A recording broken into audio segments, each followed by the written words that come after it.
So moving on to the next session, ladies and gentlemen, it is titled Metaphors Be With You, the Power of Storytelling.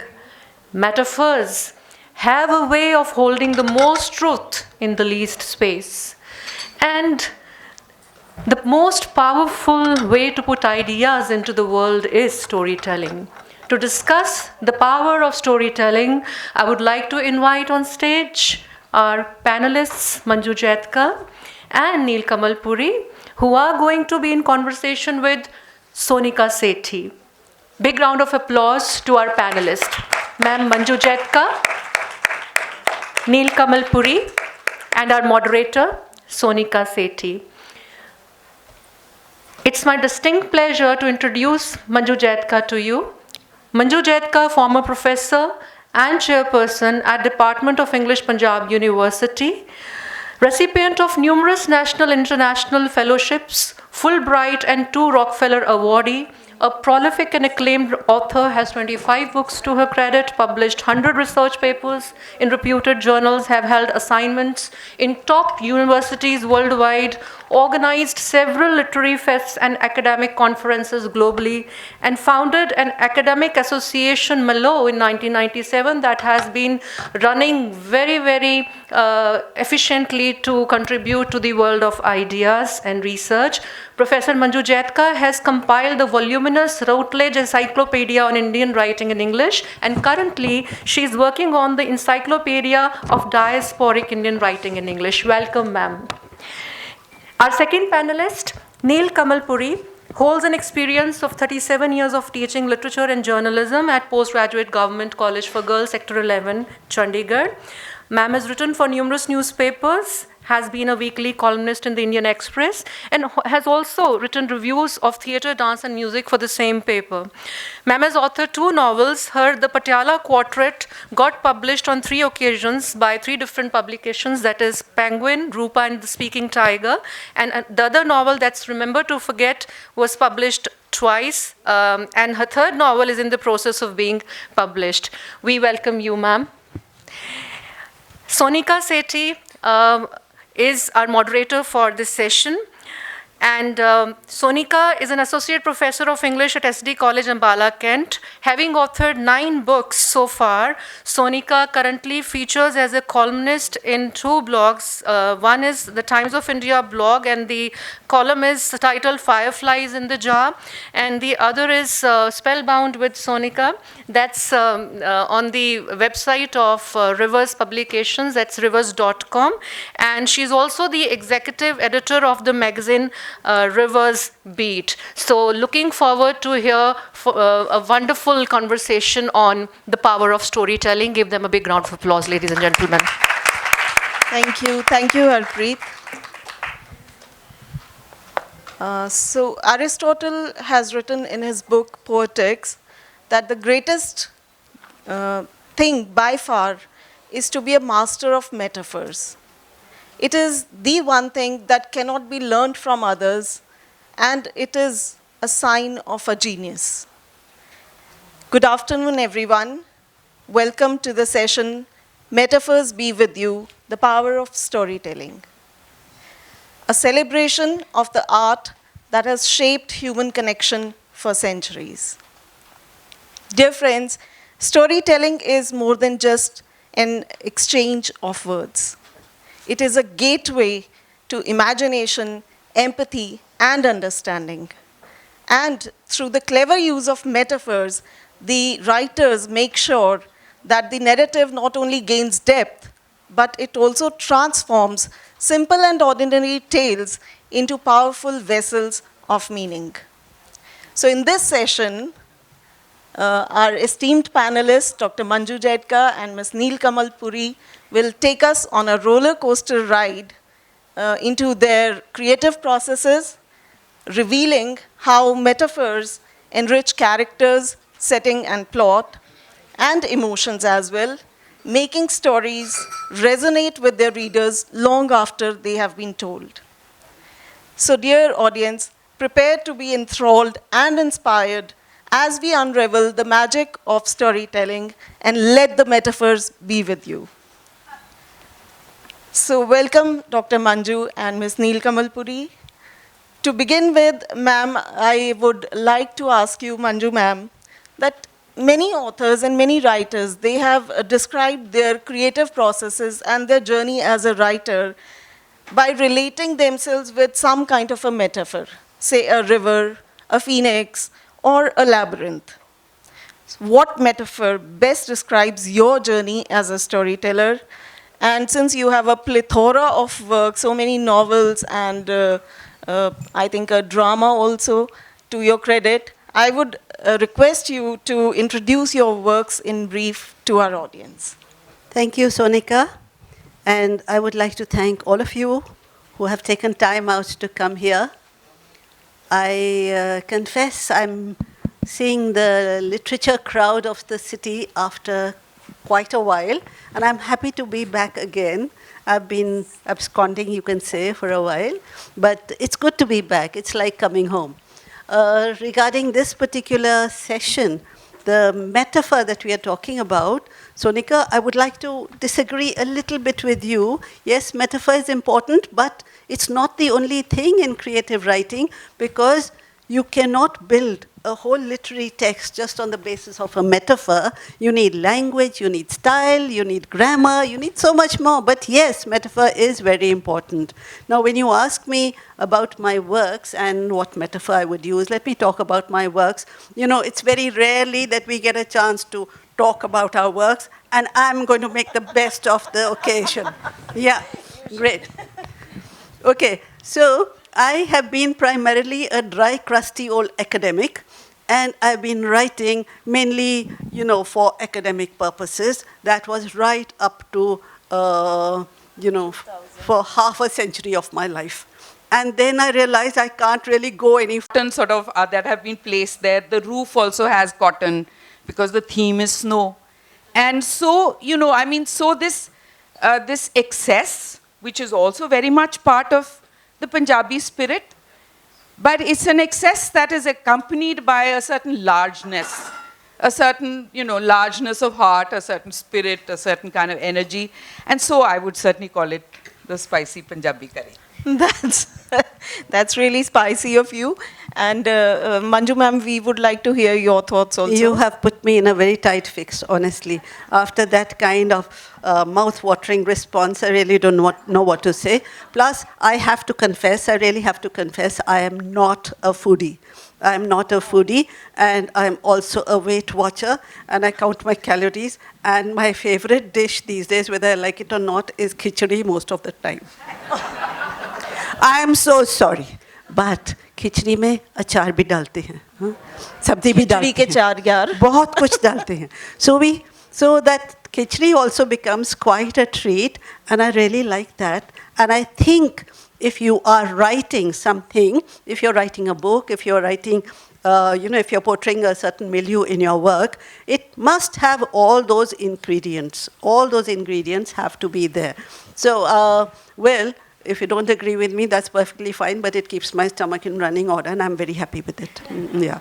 So, that is what I would say. And you talked about the Punjabi spirit of your writing. I am very much in Chandigarh, and we are surrounded by people from Punjab. But that Punjabiyat is not in my works because of various reasons. For instance, my dad was from Haryana, my mother was from UP, my husband from Punjab, my stepmother from Maharashtra, and my Punjabi and syncretism, right? yeah. So where that is also so khichdi. it is you kind of go beyond this particular Punjabiyat as such. And I don't have that idiom because Punjabi has not really been my mother tongue. And Haryanvi, yes, a lot of Haryanvi spirit comes into my work. It just comes. It just comes for good or bad. That is what I would say. So it is khichdi, tempered with a little bit of mirch masala, which I love, and a lot of humor. I like to bring in humor in my works, even if what I'm writing about is very sad. Why? Because we have so much sadness around, but the only way to temper it is by taking a funny look at it, and it becomes bearable. In fact, ma'am, I would like to enlighten you that in Punjabi homes, khichdi is never a simple dish. No dal chawal dish. Papad, dahi, achar, ghee, and in many homes like ours, they want कि खिचड़ी में वो मिर्ची वाली अमृतसरी वड़ी भी होनी चाहिए. So it's never a simple dish. Khichdi is also an amalgamation of, I think, many ingredients. In fact, on a whim, I want to put forth this question to our festival director also. Ma'am, we would like to have your thoughts also. If you were to describe your writing style, what dish would you relate it to be with? Can someone pass the mic?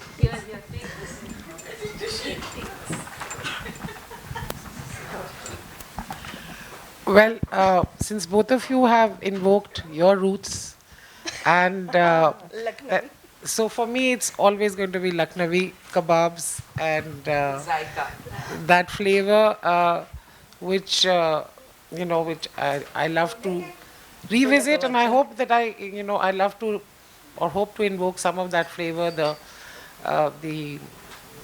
richness of emotions, of memories, of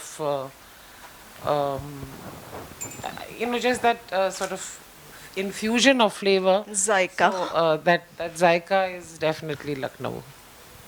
All right. And I think a definitely huge the round of the applause gastronomy. is needed at this point of time for such wonderful flavors and ideas that have come forth in this discussion. All right, now going to a slightly serious note, both of you have been academicians, so you've been mentoring many students throughout your teaching career. How do you encourage young writers to develop their own metaphorical language?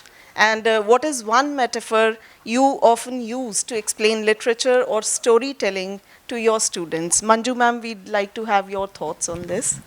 Actually, I don't use any one metaphor as such, but and it's not just a metaphor that I focus on. I focus more on the ideas that have to be dispersed, and mainly when I have to advise them, I tell them that they must read, and read, because unless they read, they will not have a vocabulary, they will not pick up grammar, they will not be able to write. And I must tell you, while during the years when I was the chairperson of the Chandigarh Sahitya Academy, we used to come across a lot of writers, a lot of good writers, a lot of wannabe writers, and a lot of people who thought they were writers.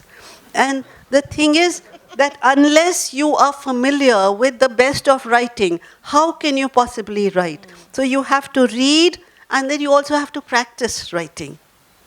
So you really have to do that. Otherwise, you might as well call yourself, give yourself some other work to do. All right, Neelkamal ma'am, your thoughts on the topic? Well, no, I think like Manju said, the only way to acquire language and metaphor, actually metaphor is not just an embellishment as I see it. Metaphors very much, I think language would be just one plain rag if it didn't have enough metaphor in it, because metaphor, we don't even realize it, but there's a lot of metaphor that we end up using even as we are writing. You can of course have simple metaphors that say things like, my heart is broken right now. That, even just that is a metaphor, but that's a simple metaphor. You could have complex metaphors, like, I don't know if you've heard of Franz Kafka, the writer whose character called Gregor Samsa wakes up one morning and he's transformed into a beetle. He finds his legs, his feelers, everything's changing. But that's a metaphor for, an existential metaphor. You can interpret it the way you like. So a metaphor can certainly add rich layers to any kind of writing that you have, because it's a way of understanding something else by referring to something that people are already familiar with.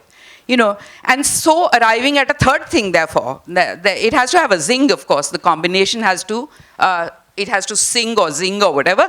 But a metaphor can certainly be, like if you look at Animal Farm, that's a metaphor, that's a political critique, right? If you look at, again, Kafka's novel, The Trial, you are looking at a metaphor that's very examining your existential dilemmas, right? There's this writer called Margaret Atwood.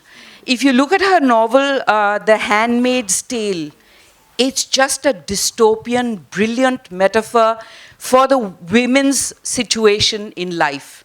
You know, it just sort of absolutely grips you, and you begin to feel that you're caught in this dystopian world where you're just supposed to be playing a certain kind of role. It's called The Handmaid's Tale. So, of course, there are two ways of doing this metaphor thing. It can be part of your text, which most writers, every writer will use, but it can also be your mode of narration. Like if you look at Rushdie, if he's writing The Victory City, then that Victory City is a metaphor for women who have, sort of found their own world, or who have a certain kind of potency, a certain kind of power. So you can use metaphor really in your writing, of course, and that I think everybody, because it does add layers to your writing. Just a simple narration is really not enough. It helps to give rich layers to what you're writing. And the other is this very experimental metaphor as your mode of narration, which is, of course, a lot harder to take control of. And many a time you find, particularly if you read Rushdie's novels, you find the metaphor running away with him. So you also lose track, you know where this is going, right? But the metaphor is an interesting medium of expression. And I think everybody should learn to actually use it in whatever way they can. I would also like to add that the kind of metaphor that you use depends on your target audience. So if you are writing for children, it has to be a different metaphor. And if you're writing for adults, if you're writing for a thinking readership, then it has to be something different, right? And the metaphor gives a work, that element of thought, which an ordinary lay reader is not looking for. So if you are looking for some food for thought, you need metaphors. Otherwise, the writing would be very ordinary, very prosaic. True, ma'am. That's really wonderfully put. That metaphors are like layers, layering your text with text and subtext, and it's not essential, but it is an integral part of your writing, right? Now, I know our audience is bursting with questions and queries for you, but before I open the house for discussion, I have since witnessed your spontaneity and the wit and humor with which you write and with which you are speaking, so I have a set of rapid-fire questions ready for you to test your witticism and humor and spontaneity that you have come up with so far. So, Manju ma'am, if your bookshelf could talk, what do you think it would say about you? Hey, woman, when are you going to turn back to me? It's been a long time. Okay. I think we all are going through the same passage. Okay, ma'am, your bookshelf. Mine would probably say, oh, look, I'm overburdened. Please do something about this. And also, if you can organize me a little better, that would help. Because each time that I start looking for a book, I don't know where to start. So yeah, that's probably my bookshelf. Your bookshelf not the happiest is, party, okay. Incidentally, I've donated half my books to libraries around, and the remaining waits to be adopted by others. All right. So which writer, Indian or global, has influenced your use of metaphors in storytelling? Me? Anyone? My favorite author is Cervantes. I don't know if you've read him, but you must read him. When you read Cervantes, then Don Quixote becomes your lifelong companion. So I love Cervantes, and along with that, before that, it was T.S. Eliot, because as a student of MA, when we first came across The Wasteland, excellent metaphor if we are talking about metaphors, Eliot is someone who just grabs your imagination, and you can't really get out of it. So T.S. Eliot, yes. Cervantes, yes. Shakespeare, I find myself quoting Shakespeare almost all the time. The romantic poets, I'm more into poetry, actually. So all these are my favorite poets, favorite writers. And I think we get influenced by whatever we read and whatever we enjoy doing. So any Indian or foreign author? Actually, I love reading Rushdie, and I'll have to say, also, may I just say 2 lines, right? If you look at metaphors, the metaphysical poets are actually very interesting if you want to examine metaphors, because they offer you bizarre analogies, but when you think about them, you say, oh yeah, that's true, right? Because normally, if you look at lovers, it'll be 2 roses or a flower and a bee or so on. But the metaphysicals found the image of the compass, as being 2 lovers, or even 2 flies. So that's what you have to break out of a cliched metaphor and get into something new. But the writer that I have read a lot and I do enjoy reading is Rushdie. There is, and in a sense, if you're saying influence, certainly, when I wrote Theka Tales, I think I borrowed from Rushdie. I hope he'll forgive me, or maybe he'll be happy, I don't know. But my character is born at the same time as Chandigarh is born. So the history of the city is interwoven, like Rushdie's Midnight's Children, which is what happens to his character. So I've just woven the history of Chandigarh into that character. So we have our MC ready with his next set of session. So we would really like to offer our gratitude to our esteemed panelists for enriching our audience with such flavorful experiences from your writing journey. Spicy and flavorful, and maybe a little bland from dal chawal experiences. But thank you so much. So, ladies and gentlemen, as we carry these reflections with us, may we continue to find inspiration in the ordinary, courage in creativity, and meaning in the metaphors we craft. Thank you to our wonderful panelists for sharing their wisdom, and to our audience for your thoughtful engagement. May the metaphors be with you always. Thank you. Thank you for being a great moderator. Ladies and gentlemen, I have only one word for this session. Wow. Thank you, ma'am. Thank you all the ma'ams for having such a wonderful conversation.